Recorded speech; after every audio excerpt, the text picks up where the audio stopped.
young Kenny, he's like, I just can't wait one day, Papa. I just gotta drive me a Peterbilt. I had those rattleskin boots. Oh, He was hardcore. I bet the ladies were all over him.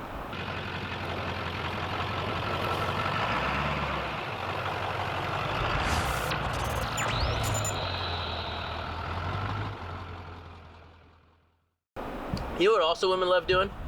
Going to truck shows. That's right. A lot of women love going to truck shows. It's a fact, I'm sure. But this year at our OBS truck show, one of the items on our raffle is a... Come on.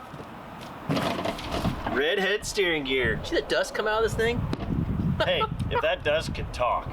That's right. It'd say that my truck steered like crap because it didn't have a Redhead steering gear. 18th and 19th. Where, Kenny? Powerland Heritage Park. You can win this sucker for $10. That's right. Or you can put as many $10 raffle tickets as you want there. These are pretty rad stuff. They're new, aren't they? Or are they rebuilt? Rebuilt. They're rebuilt. Yeah, most stuff's rebuilt. They're badass. I got one in all my trucks. You got them in your trucks. Pretty cool. Local company in the Northwest.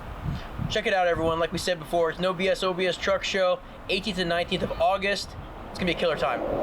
Be there. Did you hear that kid screaming? He was excited when I told you heard that. Yeah. You want the steering box? We'll get you hooked up.